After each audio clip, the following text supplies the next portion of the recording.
Je me suis dit que Léona serait ravie d'apprendre que j'avais toute la semaine de congé.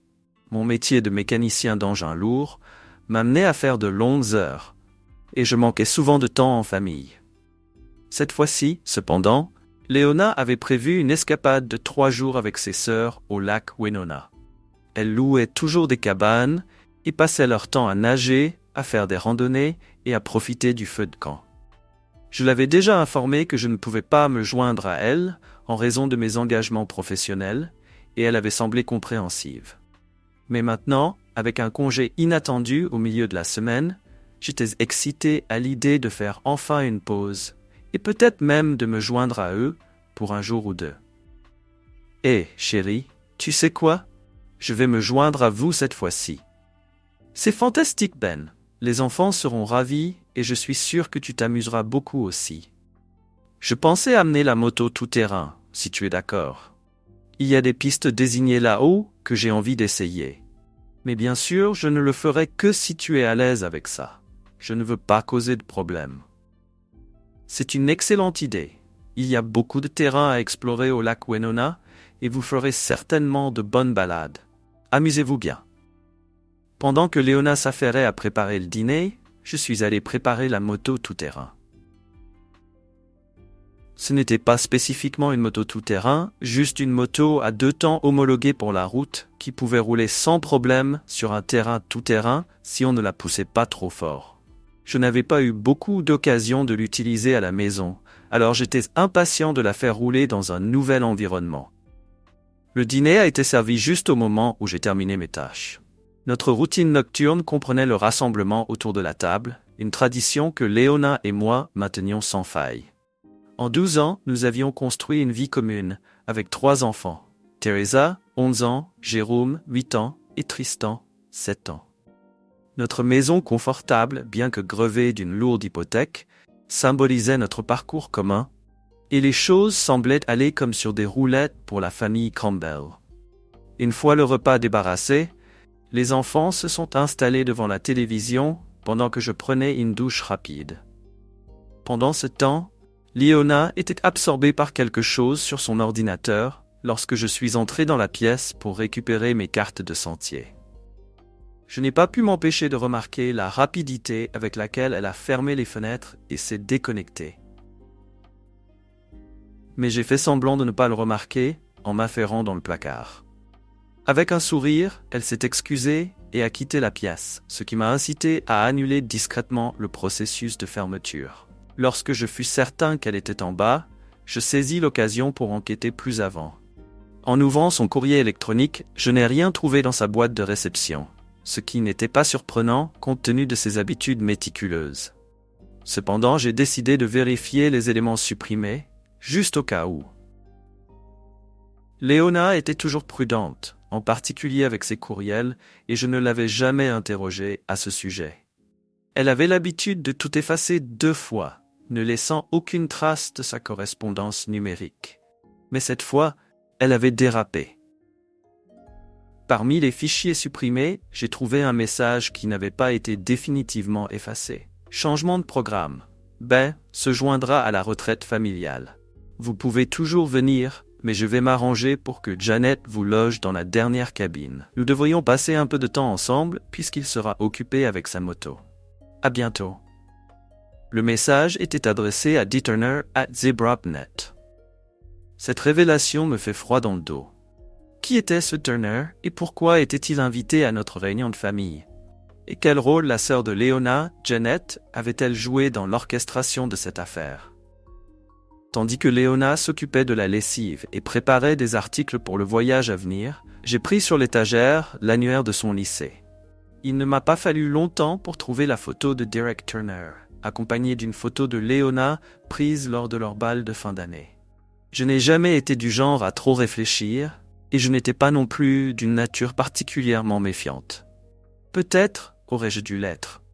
Pendant tout ce temps, j'ai pensé que notre mariage était solide.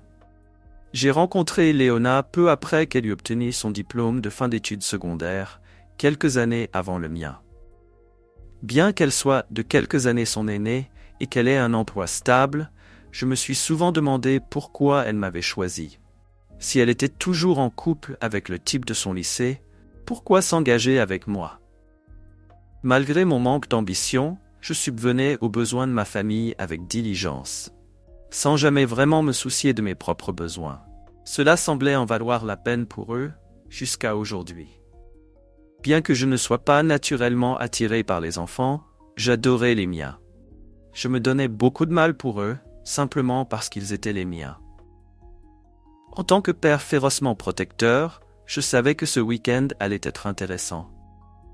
Les enfants se sont rapidement rendus au lac, me laissant le soin de tout décharger, y compris la moto. Linda, la sœur de Léona, est arrivée avec ses 4 enfants, tandis que Debra, la plus jeune sœur, est arrivée avec ses 3 petits. Malheureusement, Gerald, le mari de Linda, n'a pas pu venir. Il semble donc que je sois le seul à passer le week-end, à part le mystérieux invité supplémentaire dans la cabane du fond. Alors que nous nous installions, je n'ai pas pu m'empêcher de remarquer un Tahoe vert foncé garé à proximité. Après un déjeuner rapide, j'ai annoncé mon intention d'aller faire un tour. La moto préparée et la caméra vidéo en main, je me suis mis en route.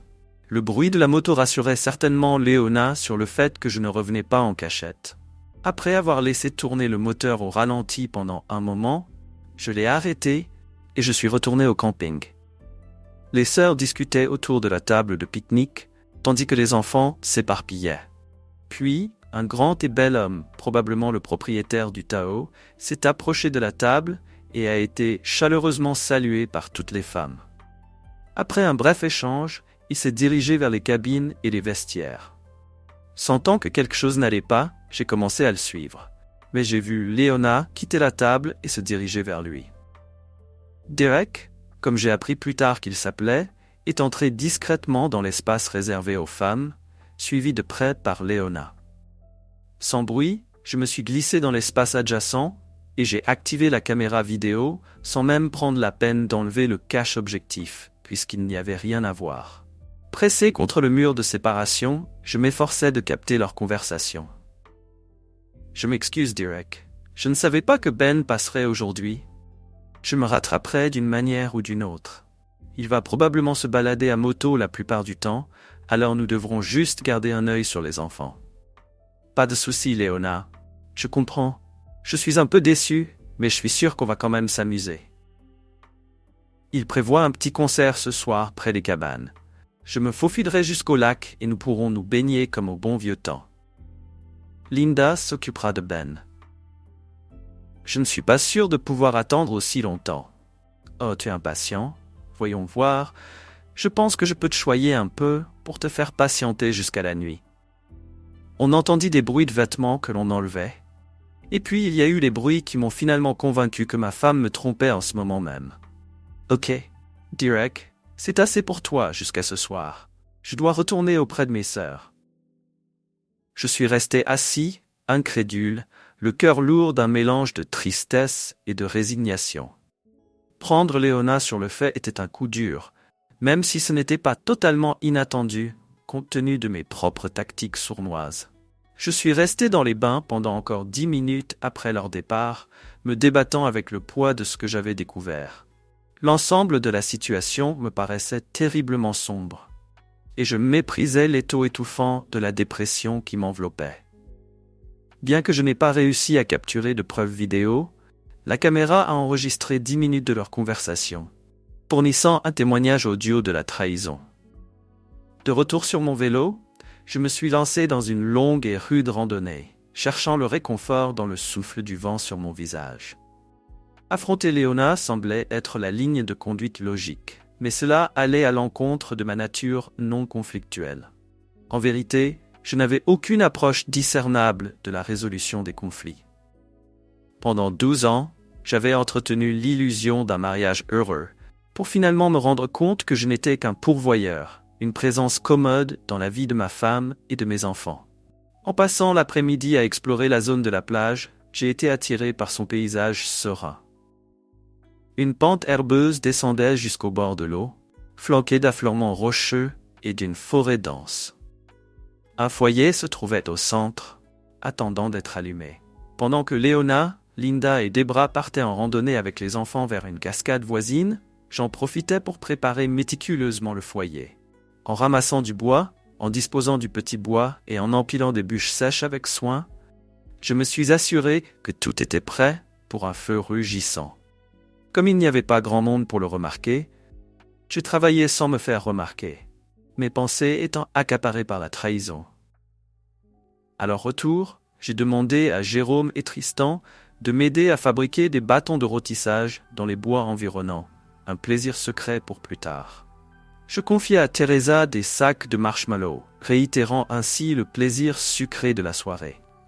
Le soir venu, nous nous sommes tous rassemblés autour de l'aire de pique-nique, savourant un dîner satisfaisant, tandis que les enfants commençaient à se reposer. Linda, inhabituellement bavarde, est restée près de moi, m'adressant des demandes d'aide insignifiantes et faisant preuve d'une grande amabilité. Tout en gardant un œil sur Léona, j'essayais de maintenir un semblant de subtilité.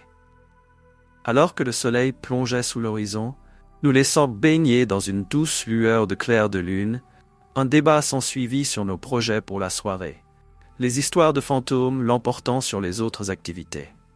Au milieu des délibérations, je me suis soudain rendu compte que Léona avait disparu, laissant Linda à mes côtés, me régalant de détails élaborés sur la rénovation de la cuisine de son mari Gerald. Malgré ses efforts pour m'intéresser, mes pensées étaient ailleurs, ce qui m'a poussé à trouver une excuse pour récupérer la caméra vidéo dans la cabine. Linda ne semblait pas s'inquiéter outre mesure, car ma destination était dans la direction opposée au lac.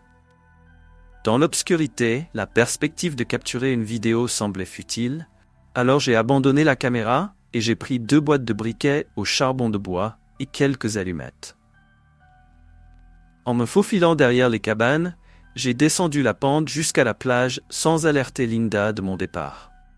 Guidé par la faible lumière de la lune, je m'approchais tranquillement, remarquant 2 silhouettes dans l'eau et une couverture éparpillée sur l'herbe à proximité. Léona et Derek avaient laissé leurs vêtements et leurs serviettes sur la couverture. Avec précision, j'ai soulevé les coins de la couverture et je les transportais jusqu'au foyer. Enduisant le bois d'un allumeur de charbon, j'ai placé la couverture sur le dessus et j'ai rajouté du liquide. D'un geste rapide, j'ai enflammé la pile et j'ai reculé juste à temps, non sans m'être brûlé les sourcils et les poils des bras dans l'éruption des flammes. Le spectacle enflammé nous a servi de signal. Teresa et Jérôme se sont levés d'un bond en criant avec enthousiasme qu'ils allaient faire rôtir des guimauves, ce qui a incité tous les enfants à dévaler la colline en direction du feu de joie. En jetant un coup d'œil vers l'eau, j'ai aperçu Léona et Derek, illuminés par la lueur du feu alors qu'ils observaient l'agitation qui régnait. Au sommet de la colline, Linda regardait la scène avec un mélange de choc et d'effroi, comme si elle anticipait l'apocalypse imminente. Les enfants se dispersent avec empressement autour du feu crépitant, Jérôme distribuant les bâtons et Teresa surveillant les marshmallows. Léona tenta de se dissimuler sur le bord du quai tandis que je m'approchais à pas compter, le regard fixé sur son compagnon. « Bonjour, Derek. Je suis Ben, le mari de Léona. C'est un plaisir de faire enfin votre connaissance. » l'ai-je salué calmement, bien qu'il ait réagi avec un certain trouble. Je me suis tourné vers Léona et lui ai proposé mon aide. « Voulez-vous qu'on vous aide à monter l'échelle pour que vous puissiez rejoindre les enfants près du feu de camp? » « Non, bon sang. Va juste chercher nos serviettes dans la couverture, s'est-elle emportée. »« Mes excuses, ma chère. Je crains d'avoir réutilisé la couverture, les serviettes et les vêtements pour allumer le feu. » « Impressionnante flambée, n'est-ce pas? » répondis-je avec une pointe de satisfaction. « Non, Ben, non. Pourquoi diable as-tu fait ça? Comment allons-nous sortir de l'eau? » s'insurge Léona. « Je suis sûr que Linda sera plus que disposée à nous donner un coup de main. » « Moi, je rentre à la maison, » ai-je rétorqué froidement. Passant devant Linda sur le quai en sortant, je gravis la colline sans me faire remarquer. Récupérant ma veste et la cassette vidéo dans la cabine, j'ai entrepris de saboter le SUV de Léona en retirant les 4 tiges de soupape à l'aide de l'outil de tige de soupape de mon kit de moto tout-terrain. Sachant qu'elle ne pourrait pas le réparer avant le lendemain, j'ai ensuite essayé de trafiquer le Tahoe de Derek. Mais le robinet à essence s'est avéré récalcitrant. Recourant à la force brute, Je l'ai frappé 3 fois, jusqu'à ce qu'il se brise. La Chevrolet étant déverrouillée, j'ai récupéré la carte grise de Derek dans la boîte à gants. Si Leona pouvait éventuellement utiliser la voiture de l'une de ses sœurs, je pariais qu'elle tiendrait à avoir son propre véhicule. J'ai éteint mon téléphone portable et j'ai quitté le camping à Califourchon sur la moto, le voyage inconfortable qui m'attendait s'étirant devant moi. Malgré l'inconfort, je progressais lentement, m'arrêtant périodiquement pour faire le plein de la moto et mélanger l'essence et l'huile. Heureusement, l'heure tardive signifiait que les routes étaient relativement dégagées et j'ai continué à avancer, endurant les longs kilomètres qui m'attendaient. En chemin, un Tahoe vert est passé à toute allure, émettant des vapeurs blanches révélatrices. 10 milles plus tard, j'ai aperçu Derek Turner sur le bord de la route, bricolant sous le capot, inconscient de mon passage, alors que je continuais vers la prochaine station-service, maudissant la capacité de carburant limitée de la moto. Après avoir fait le plein et pris une tasse de café, j'ai consulté la carte grise du Tahoe de Derek, notant qu'il résidait à Pottsville.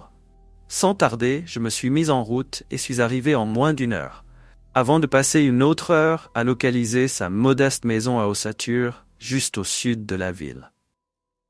Comme Derek devait être absent pendant un certain temps, j'ai fait mon entrée en brisant la fenêtre de la cuisine et en me glissant à l'intérieur. Dans sa chambre, j'ai trouvé une installation informatique de fortune, fouillant dans le tiroir du bureau, à la recherche d'un tournevis pour démonter l'unité centrale et extraire le disque dur. Repérant un album de CD contenant une multitude de disques, je m'en suis emparé avec le disque dur avant de partir. Moins de 2 heures plus tard, après un nouvel arrêt pour faire le plein, j'étais de retour à la maison, reconnaissant de l'espace généreux de la cabine royale de mon pick-up pour y ranger mes affaires. Après avoir rassemblé mes papiers personnels et mes documents, je me suis réfugié dans un motel à l'autre bout de la ville, alors que l'horloge affichait plus de 3 heures du matin. La journée s'annonçant chargée, je me suis installé pour un repos bien mérité, sachant que le lendemain apporterait son lot de défis. Malgré mon épuisement, je me suis levé tôt. Il m'a fallu du temps, mais j'ai réussi à accéder au disque dur de Derek. Ces fichiers contenaient un trésor de courriels échangés entre lui et Leona, stockés à la fois dans son dossier de documents et dans sa boîte de réception. Je n'ai pas eu le luxe de tous les lire, mais j'en ai parcouru quelques-uns pour saisir l'essence de leur correspondance. Il était évident qu'ils avaient été intimes, mais étonnamment, leurs échanges ne contenaient aucune remarque désobligeante à mon égard. Au contraire, il y avait des compliments. Leona louant mes talents de bricoleur, ce à quoi Derek répondait par l'admiration. Les CD constituaient une autre énigme. Il n'y avait pas de photos explicites, mais d'innombrables clichés d'eux ensemble, occupés à diverses activités. L'un d'entre eux représentait Leona avec des cheveux courts et foncés pendant sa grossesse avec Teresa. La série suivante montrait ses cheveux auburn pendant la grossesse de Jérôme, et enfin ses longs cheveux noirs pendant la grossesse de Tristan. Sur chaque photo, Derek rayonnait de fierté paternelle, rappel douloureux de leur histoire commune. Avec détermination, j'ai entrepris les démarches nécessaires. Les comptes bancaires et les cartes de crédit ont été fermés et j'ai démissionné de mon emploi, en récupérant tous les congés payés et les congés maladie qui m'étaient dus. Les polices d'assurance vie ont été encaissées et les services de téléphonie mobile annulés. Les services publics ont été programmés pour être débranchés avant la fin de la semaine afin qu'il ne reste plus rien. Au cabinet du médecin de famille, une infirmière a effectué un prélèvement d'ADN avec pour instruction de transmettre les résultats à mon avocat. Plus tard, dans le bureau de l'avocat, j'ai rempli les papiers du divorce en demandant à Samuel de n'offrir une pension alimentaire à l'enfant que si la paternité était confirmée. J'ai laissé une modeste somme sur le compte courant pour Leona et ses enfants, ainsi que des formulaires de procuration signés pour toute question juridique. Je lui ai offert la maison, à condition qu'elle s'occupe elle-même des paiements, et j'ai même signé un formulaire de procuration pour faciliter sa vente, si le besoin s'en faisait sentir. Le voyage de Yuba City à Reading m'a semblé être un monde à part. Même si j'avais suffisamment d'argent pour subvenir à mes besoins pendant un certain temps, je ressentais le besoin de trouver un emploi, un moyen de lutter contre le sentiment d'agitation qui m'envahissait. J'étais parfaitement conscient des dégâts que j'avais laissés derrière moi, notamment une inculpation pour effraction dans le comté de Schuylkill. Pourtant, je ne pouvais pas me résoudre à me préoccuper des obligations légales que j'avais abandonnées dans mon pays. Je savais qu'un jour ou l'autre, je devrais mettre à jour la carte grise de ma voiture, mon permis de conduire et mon assurance, au risque d'être démasqué. Même les opérations bancaires et l'emploi constituaient des pièges potentiels. Chaque matin, j'observais des bandes d'hommes se rassemblant à certains coins de rue à la recherche d'un travail journalier. Les employeurs sélectionnaient les travailleurs sur place et les payaient en liquide, sans numéro de sécurité sociale ni formalité administrative. Si le travail physique m'a apporté un certain réconfort, l'isolement m'a lourdement pesé. Pour tenter de combler le fossé de la communication, j'ai commencé à apprendre des bribes d'espagnol, trouvant du réconfort dans la camaraderie retrouvée. J'ai fini par devenir un cueilleur régulier pour le contremaître de Sutternut Growers, travaillant dans les vergers de noyers, d'amandiers, de noisetiers et de pistachiers. Le travail était exigeant, mais simple, et me permettait de dormir tranquillement la nuit. Au bout d'un mois, j'ai trouvé le courage d'emprunter un téléphone portable à l'un des superviseurs et j'ai appelé mon avocat. Il m'a confirmé que Léona avait reçu les papiers du divorce. Étonnamment, elle n'a rien voulu savoir de moi, mais a insisté pour obtenir une pension alimentaire. Cependant, elle n'avait pas encore fourni les résultats des tests ADN demandés. Je suis resté déterminé, refusant d'offrir une pension alimentaire pour des enfants qui n'étaient pas les miens, notant que sa famille l'aidait à faire face aux dépenses jusqu'à ce qu'elle trouve un emploi. La maison a été mise sur le marché, marquant la fin de notre chapitre commun. Derek Turner n'ayant pas déposé de plainte auprès de la police du comté de Schuylkill, j'ai réalisé que je n'avais plus besoin de me cacher dans l'ombre. Mes soirées étaient consacrées à l'étude des courriels de Léona et à l'examen minutieux des photos du CD. 4 ans auparavant, Léona et Linda avaient embarqué pour une croisière d'un week-end à Nassau. Léona a passé le voyage avec Derek Turner, tandis que Linda était accompagnée d'un homme nommé Clinton Ward, et non de son mari Gerald. Les images ont dépeint une image décourageante, révélant que Léona et Derek avaient partagé une cabine. En essayant de concilier cette nouvelle information avec mon amour pour Léona, j'ai été confronté à des sentiments de stupidité et de trahison. Chez Sutternut Growers, une série de pannes d'équipement a perturbé notre routine. Les 2 secoueurs d'arbres étant hors service, la société a fait venir un technicien de Sacramento pour résoudre le problème. Pressentant une occasion de contribuer, j'ai approché le superviseur et lui ai proposé mon aide. En l'espace d'1 heure, j'ai réussi à résoudre le problème avec l'un des secoueurs, au grand soulagement de mes collègues. J'ai passé le reste de la journée à réparer le 2e agitateur, pour finalement le remettre en état de marche à la tombée de la nuit. Tout le monde étant parti, le superviseur Jimmy Foster m'a gentiment raccompagné chez moi et m'a proposé un emploi à temps plein en tant que réparateur d'équipement, que j'ai accepté sans hésiter. 1 mois plus tard, en rentrant du travail, j'ai découvert une voiture de location budget garée dans mon allée, signe évident que Gerald Martinez, le mari de Linda, m'avait retrouvé. Il m'a accueilli avec un sourire hésitant depuis le porche d'entrée, et bien que je ne sois pas ravi de le voir, je me suis efforcé de garder un comportement aimable. « Depuis combien de temps attends-tu, Gérald ?» lui demandai-je alors qu'il s'installait. « Environ 2 heures. Je prendrais bien une bière fraîche, si vous en avez, » a-t-il répondu. Je suis allé nous chercher une Foster's et nous nous sommes assis aux extrémités opposées de la table de cuisine en formica. « Qu'est-ce qui serait assez important pour que tu fasses près de 3000 km pour venir me voir, Gérald ?» J'ai demandé, pour aller droit au but, ce qu'il y avait d'assez important pour que tu prennes l'avion pour venir me voir. Léona m'a demandé de venir et ses parents ont pris en charge le coût des billets, a-t-il expliqué. D'accord, commençons. Tout d'abord, qu'essayez-vous d'accomplir ?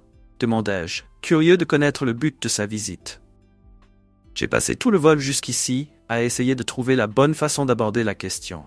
Laissez-moi vous dire quelque chose que peu de gens savent à propos de Linda et moi, commença-t-il prudemment. Cela concerne-t-il Clinton Ward? J'interviens. Oui, je suppose que ce n'était pas un secret aussi important que nous l'espérions, admet-il avec un sourire ironique. Ben, les 3 filles Spencer, Leona, Linda et Debra voulaient une famille nombreuse. C'était important pour elles et c'était très important pour leurs parents. Nous avons été mariés pendant 2 ans et nous n'avons pas eu de chance.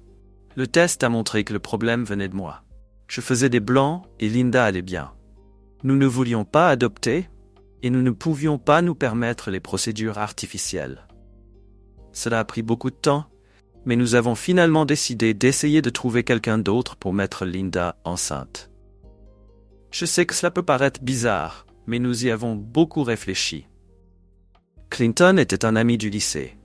Linda sortait avec lui et couchait avec lui avant de me rencontrer. Il était l'un des assistants à notre mariage. J'aimais bien Clinton, alors Linda et moi l'avons rencontré pour lui expliquer le problème. Il était réticent au début et n'a accepté de le faire qu'avec quelques concessions. Des concessions? Ai-je demandé, intrigué par la complexité de la situation. Clinton a dit qu'il mettrait Linda enceinte autant de fois que nous le voudrions, mais qu'il voulait pouvoir la voir 1 fois par mois et un week-end par an.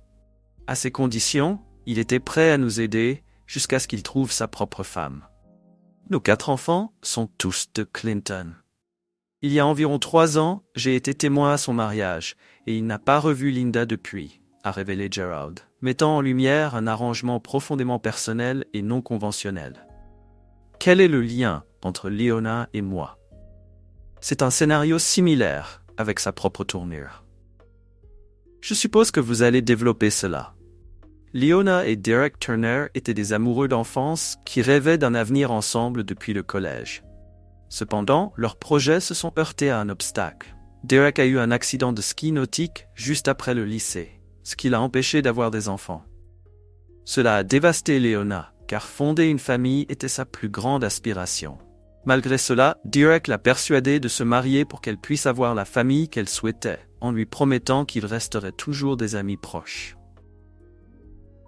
Vous voulez dire compagnon de chambre? C'est une façon grossière de le dire, Ben, mais je suppose que la réponse est oui, admit Gérald sans embâge. Ces mots ont transpercé l'air, chaque syllabe se répercutant dans mon esprit.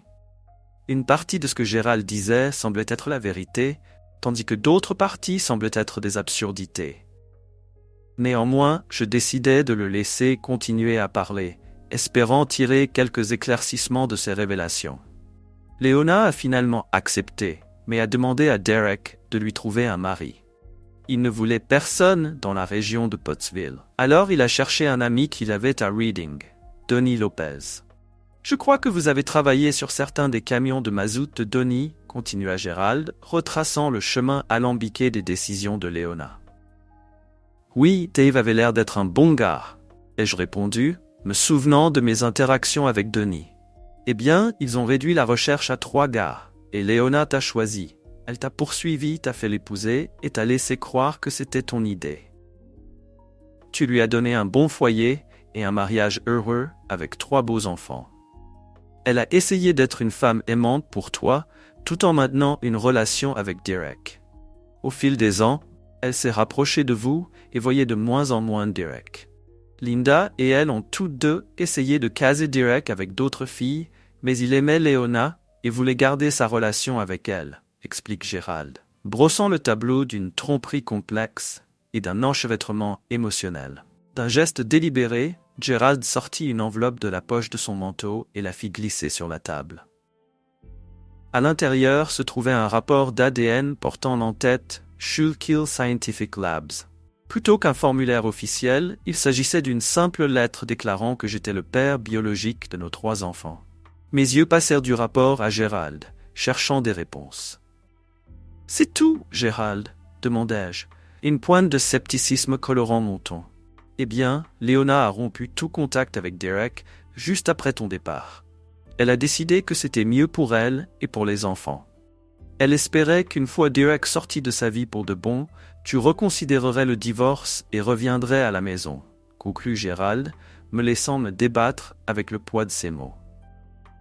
Je suis allé chercher 2 autres bières, le silence entre nous étant chargé de pensées non exprimées. En regardant le document que Gérald avait fait glisser sur la table, je n'arrivais pas à me débarrasser du sentiment que son histoire élaborée n'était rien d'autre qu'une concoction de demi-vérités et d'affabulations. Les raisons pour lesquelles Léona m'avait épousé restaient toujours aussi insaisissables, et le récit de Gérald ne contribuait guère à les clarifier. « À quelle heure revient ton avion, Gérald ?» Je pris enfin la parole, rompant le silence. « Je dois être au terminal de Sacramento à 8 heures. J'aurai juste le temps d'y aller en voiture et de faire enregistrer la voiture de location, a-t-il répondu, le ton résigné. J'apprécie vraiment que tu sois venu jusqu'ici pour m'expliquer les choses, Gérald. Vous auriez probablement pu le faire au téléphone, mais je suppose que le fait d'être face à face est plus efficace, ai-je reconnu, essayant d'exprimer ma gratitude malgré mon scepticisme. Il y a quelque chose que tu veux que je dise à Léona ou aux enfants quand je rentrerai à la maison? Je sais qu'elle espère de bonnes nouvelles. Elle était vraiment dévastée quand tu es parti, propose Gérald, dont l'inquiétude est palpable. Je ne peux penser à rien pour l'instant. Transmets-leur mes amitiés et dis-leur que je penserai à eux, répondis-je. Mes mots teintés d'un mélange de nostalgie et d'incertitude. J'ai accompagné Gérald jusqu'à la voiture, sentant sa déception face à mon manque de réaction. Son récit avait été intrigant, en particulier sa confession concernant sa propre relation avec Linda. Pourtant, malgré la nature captivante de son histoire, trop d'incohérences me laissaient sceptique. Bien que j'éprouve une profonde affection pour Léona et que je souhaite ardemment réparer notre relation brisée, je savais que la réconciliation ne pouvait se faire dans la précipitation. J'avais besoin de plus d'informations, de plus de réponses qui pourraient expliquer et peut-être même améliorer notre situation. Tandis que Gérald s'éloignait, je ne pouvais me défaire du sentiment que son voyage à travers le pays, pour une brève conversation, semblait excessif, me laissant avec plus de questions que de réponses. Le lendemain, j'ai composé le numéro de mon avocat depuis la Californie. « Samuel, c'est Ben Campbell en Californie », l'ai-je accueilli. « Je n'ai pas assez de nouvelles de toi, Ben. »« De quoi as-tu besoin ?» répond Samuel. « Tout d'abord, as-tu reçu des résultats officiels sur les tests de paternité ADN ?» Je lui ai demandé, espérant obtenir des éclaircissements. « Ben, je n'ai rien obtenu du tout. J'ai demandé à Léona 3 fois différentes, et elle a promis à chaque fois, mais je n'ai toujours rien. Je lui ai dit que je paierais pour les tests, mais je ne pense pas que cela ait fait une différence, explique Samuel, dont la frustration est évidente. Le beau-frère de Léona m'a donné une lettre des laboratoires scientifiques Schuylkill à Pottsville qui indique que je suis le père. Leur as-tu donné quelque chose de mes tests qu'ils pourraient utiliser comme norme? Ai-je demandé, cherchant à obtenir des réponses. Je n'ai jamais entendu parler de ce laboratoire et j'ai toujours vos résultats dans mon bureau. Je ne les ai jamais communiqués à qui que ce soit. À moins qu'ils n'aient fait leur propre test ADN sur vos cheveux ou vos ongles, je n'ai aucune idée de ce qu'ils ont testé. Je vais me renseigner. Autre chose? Samuel répond en promettant d'enquêter. Avez-vous quelqu'un qui pourrait se renseigner sur un certain Derek Turner qui vit à Pottsville? Je ne peux pas m'empêcher de penser que savoir quelque chose sur lui pourrait être important. Je sais que le divorce est presque prononcé et je ne veux pas tout gâcher, mais si je peux m'empêcher de faire une erreur, je veux le faire. Ai-je demandé, espérant obtenir plus d'informations. Cela ne devrait pas poser de problème, m'a assuré Samuel. Est-ce que je vous dois de l'argent? Ai-je demandé, attentif à mes finances. Il y a encore un bon tampon sur votre compte. Je vous préviendrai si vous vous en approchez, m'a répondu Samuel en me rassurant. Environ une semaine plus tard, Samuel m'a appelé pour me donner des nouvelles. Il m'a informé que Schuylkill Scientific Labs était un laboratoire d'ADN frauduleux fermé par l'État. En outre, il a donné des détails sur Derek Turner, révélant qu'il avait à peine réussi à terminer ses études secondaires et qu'il avait du mal à trouver un emploi. Bien qu'il était décrit comme une personne sympathique, Derek manquait d'intelligence. Et il avait récemment été licencié de son poste de chauffeur de camion-citerne, éprouvant des difficultés à trouver un emploi dans la région de Pottsville. Lorsque je suis rentré du travail ce soir-là, Teresa, Jérôme et Tristan se sont précipités pour m'accueillir lorsque j'ai débouché dans l'allée. Ils m'ont bombardé d'excitation alors que je me dirigeais vers le porche d'entrée où Léona m'attendait. « Qu'est-ce que c'est que tout ça ?» demandai-je en souriant. J'ai pensé que les enfants devaient être avec leur père, et comme tu ne voulais pas revenir en Pennsylvanie, j'ai décidé de les amener ici. J'ai déjà loué une maison de l'autre côté de la rivière, à Marysville, explique Léona. Eh bien, pourquoi ne pas commander une pizza et nous installer, suggérai-je, désireux de faciliter la transition. Pendant l'heure qui suivit, les enfants me régalèrent des récits de leur voyage à travers le pays, débordant d'enthousiasme malgré la longueur du trajet. Léona est restée silencieuse, les laissant bavarder. Après le dîner, j'ai allumé la télévision pour les enfants, les regardant se détendre lentement. Alors que Léona et moi nettoyions après le repas improvisé, elle parla doucement, ses mots étant chargés de remords. « Bah, je suis désolé de la façon dont les choses se sont déroulées.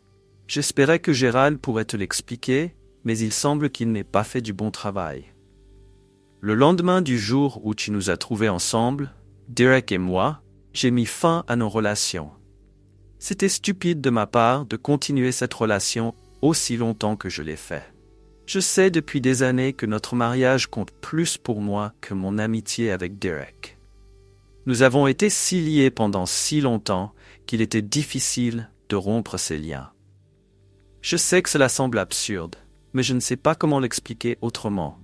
Je n'ai pas revu Derek depuis ce jour-là au camp, et je n'ai pas l'intention de le revoir.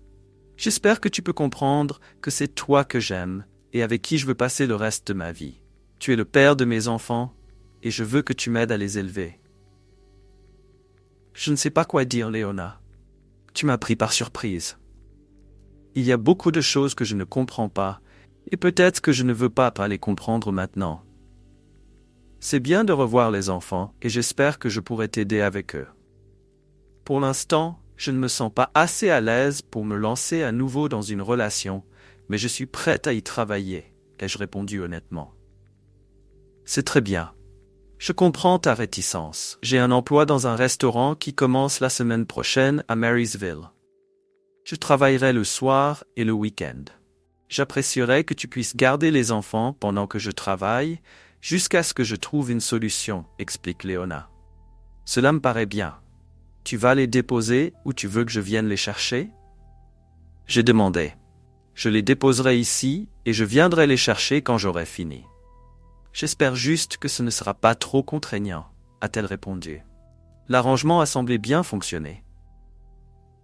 Le premier jour, j'ai discrètement prélevé des échantillons d'ADN dans la bouche de chacun des enfants et je les ai immédiatement envoyés à Samuel. Teresa s'ouvrait un peu plus que d'habitude et semblait s'inquiéter de la relation entre Léona et moi. Je ne voulais pas impliquer les enfants dans cette histoire. Alors, j'ai essayé de ne rien dire à propos du divorce. Une lettre de Gérald est arrivée, accompagnée d'une coupure de journal et d'une brève note qui disait simplement « Pour info ». La coupure présentait une photo de Derek revêtant un uniforme de soldat, signalant la fin de sa formation de base et son déploiement imminent en Bosnie pour une mission de 2 ans. Curieux, j'ai appelé Teresa pour lui demander « Connaissez-vous cet homme ?» lui ai-je demandé en lui montrant la photo. « Bien sûr, c'est l'oncle Derek, mais nous ne sommes pas censés vous parler de lui, » répond Teresa avec prudence. « Tu vois souvent l'oncle Derek ?»« On le voyait, mais on ne pouvait pas t'en parler, sinon maman se mettait en colère, a-t-elle expliqué. « Tu l'as vu après mon départ ?»« Oui. »« Oh, le plus souvent à Chuck E. Cheese ou dans des endroits comme ça. » Maman et lui parlaient pendant que nous jouions à des jeux et d'autres choses, se souvient Teresa. Est-ce qu'il est resté à la maison? Une seule fois. C'était une semaine avant notre départ, la veille du jour où il est parti rejoindre l'armée. Racontez-moi. D'accord, mais je ne suis pas censé le faire. Il est venu en taxi et a dit à maman qu'il s'était engagé. Elle a beaucoup pleuré et l'a serré dans ses bras, Nous avons regardé la télévision pendant qu'il parlait. Maman pleurait encore quand nous sommes allés nous coucher, et il n'était pas là au milieu de la nuit. Le lendemain matin, il est parti en taxi. Maman pleurait encore. L'après-midi, elle a dit que nous allions en Californie pour te voir. S'il te plaît, ne dis pas à maman que je t'ai raconté ça, sinon elle va se mettre en colère contre moi, plaide Teresa. Ta mère a-t-elle pleuré quand je suis parti? Non. Les choses commençaient à prendre un sens, mais pas de la manière dont Gérald l'avait probablement espéré. Cette coupure de presse n'a pas apporté la clarté ou la résolution que j'attendais. J'avais espéré avoir une chance de me réconcilier avec Léona, mais maintenant, je n'en étais plus si sûr. La confronter avec les informations que j'avais était tentant, mais je n'en avais pas le courage. Je ne pouvais pas supporter l'idée de discuter de la fidélité avec quelqu'un que j'aimais. L'honnêteté de Teresa contredisait ce que Gérald et Léona m'avaient dit, et il était clair qu'ils mentaient. J'ai choisi la voie de la lâcheté. Assis à l'aéroport de Seattle, mon téléphone a sonné. C'était Teresa. « Papa, où es-tu? » « Je suis à l'aéroport de Seattle, ma chérie. Quand rentres-tu à la maison? » « Pas avant 10 mois. J'ai signé un contrat pour ce travail. » « Maman m'en veut beaucoup de t'avoir parlé de l'oncle Derek. Nous partons pour Reading dès qu'elle aura reçu son dernier salaire. Je pense qu'elle t'en veut aussi. Teresa, je suis désolé si je t'ai causé des problèmes. Tu n'as rien fait de mal, souviens-toi de ça. Tu vas me manquer. Jérôme et Tristan aussi. Je suis désolé que tu aies dû partir, mais je comprends. Je t'aime, chérie. Dis à Jérôme et Tristan que je les aime aussi. Après que Teresa a raccroché, j'ai appelé Samuel. Les résultats ADN étaient arrivés. Aucun des enfants n'était le mien. Encore un mensonge de Gérald et Léona. Le divorce sera prononcé dans 2 semaines. J'ai promis à Samuel de lui envoyer une pension alimentaire tant qu'il n'y aurait pas d'autres problèmes. Prudhoe Bay est peut-être glaciale, mais au moins la blessure que j'ai au dos est en train de guérir. Merci d'avoir regardé cette vidéo jusqu'au bout. Si vous l'avez appréciée, abonnez-vous à la chaîne et donnez un like à cette vidéo. À bientôt!